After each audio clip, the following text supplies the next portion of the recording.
Shalom et bienvenue sur votre chaîne de décryptage du Coran et de la sunna prophétique de Muhammad. Lors d'un débat télévisé entre Abdul Majid et le pasteur Jérémie sur la thématique qui de Muhammad ou de Jésus-Christ est le sauveur de l'humanité, ou le pasteur Jérémie, que je rends hommage, démontrait à Abdul Majid que Muhammad n'est pas digne d'être le sauveur de l'humanité, Abdul Majid a fait une déclaration que je vous invite à suivre attentivement. Suivons-le.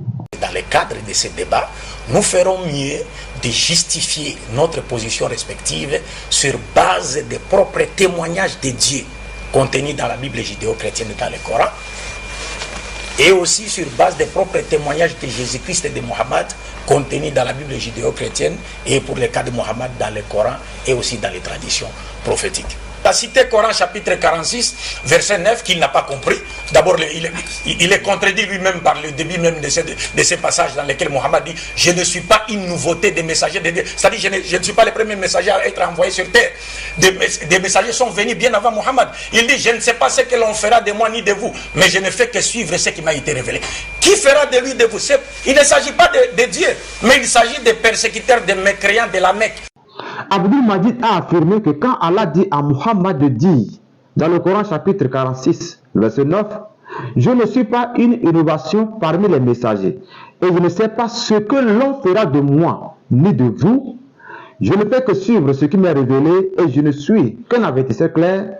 Il ne s'agit pas de ce que Dieu fera de Muhammad et des musulmans, mais plutôt de ce que les persécuteurs de la Mecque feront de Muhammad. » On se pose la question de savoir d'où est-ce que Abdul Majid tire cette explication, puisque lui-même a dit qu'il va justifier sa position sur base des propres témoignages de Muhammad contenus dans le Coran et dans les traductions prophétiques, car certaines paroles ont été attribuées injustement à Muhammad.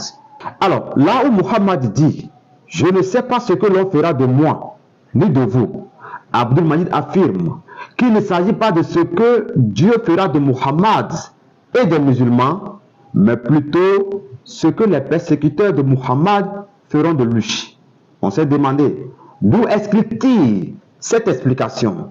C'est une parole attribuée à Muhammad ou bien c'est le propre témoignage de Muhammad sur ce verset? En décryptant le Coran et les traditions prophétiques de Muhammad, on a découvert que c'est le point de vue d'Al-Hassan al-Basri et non le propre témoignage de Muhammad sur ce verset. Nous lisons. Tafsir Ibn Kathir, Sourate 46, verset 9. En commentant le verset précité, Al-Hassan al-Basri a dit: dans la vie future, le sort du prophète, qu'Allah le bénisse et le salue, sera certes le paradis. Il leur a dit qu'il ignore son sort dans la vie présente, s'il sera expulsé comme certains prophètes, ou sera tué comme certains d'autres, ou ils seront engloutis par la terre, ou une pluie de pierres s'abattra sur eux. Telle est l'interprétation convenable qu'on doit donner à ce verset. Donc c'est Al-Hassan al-Basri qui a dit que c'est comme ça on doit interpréter ce passage. Ce n'est donc pas Muhammad qui a donné une explication sur ce passage coranique pendant son ministère. Et comme nous savons que les commentateurs se sont inspirés des hadiths authentiques pour faire leur exégèse, nous sommes allés loin. C'est là que nous avons découvert l'explication que Muhammad lui-même a donnée sur ce passage coranique, c'est-à-dire le propre témoignage de Muhammad sur ce verset, comme Abdul Majid lui-même l'a suggéré. C'est dans Bukhari, Sahih Bukhari, la première tradition prophétique de Muhammad, qui ne contient que des hadiths authentiques. Sahih Bukhari, tome 5, hadith 7018, rapporté par Khadija ben Zayd ibn Thabit selon al-Ala. Al-Ala, une ansarite qui prêta allégeance au prophète, dit: les Mujahideen furent répartis entre les foyers des Ansar par tirage au sort. Ousmane ibn Madoun fut de notre lot et fut hébergé chez nous. Il tomba malade. Nous le soignâmes, mais il décéda. Nous enveloppâmes sa dépouille dans un linceul. Quand le prophète entra, je dis, m'adressant aux défunts, que Dieu t'accorde miséricorde, Abou As-Saïd. J'atteste que Dieu t'a bien reçu.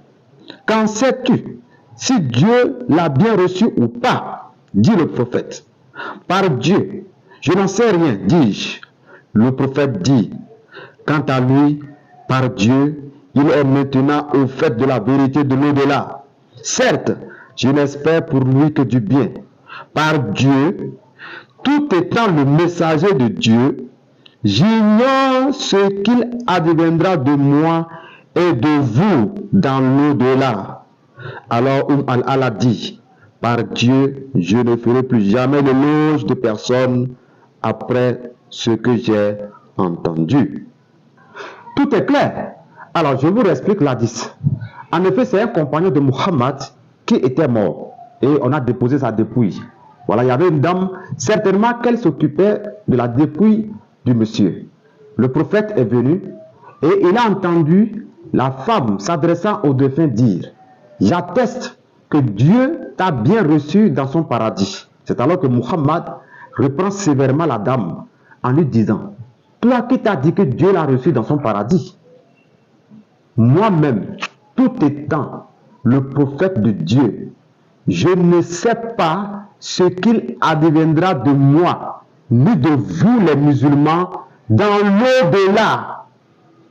Donc, selon son propre témoignage, et non selon les paroles attribuées à Muhammad, Muhammad dit clairement que tout étant le messager de Dieu, il ne sait pas ce que son Dieu va faire de lui, ni de vous qui le suivez dans l'au-delà, et non ce que les mécréants vont faire de lui, selon son propre témoignage bien sûr.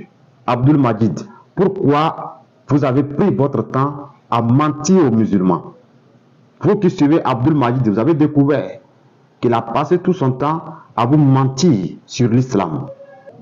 Voici l'un de ses élèves aussi qui prend son temps à parler de la Bible, ne connaissant rien sur le Coran et la Sunna. On l'a posé une question, suivons-le. Un envoyé de Dieu, on le suit depuis un enfant, il dit il vient de Dieu. Comment il peut dire que il ne sait pas ce qu'on fera de lui, ni de nous? C'est telle est ma préoccupation. Ça... Comment un prophète peut dire que lui ne sait pas où il va et que lui ne sait pas où nous aussi on va aller? D'abord, ça n'existe pas. La personne veut savoir, un envoyé de Dieu, il dit qu'il vient de Dieu. Comment il peut dire qu'il ne sait pas ce que Dieu fera de lui, ni de ceux qui le suivent? L'élève d'Abdul Majid, Ismaël Aka de la DDR, répond, cela n'existe pas dans le Coran. On se demande, il fait exprès ou bien c'est l'apothéose de l'ignorance? Un aveugle peut-il conduire un autre aveugle? Non. Tous deux tomberont dans la fosse, nous dit le Seigneur. Alors, chers musulmans, réveillez-vous. Au cours du débat, Abdul Majid n'a cessé de répéter qu'être sauveur de l'humanité n'est pas un slogan. Oui, il a parfaitement raison. Nous allons y revenir par la grâce du Seigneur. Shalom et à très bientôt. Que le Seigneur vous bénisse.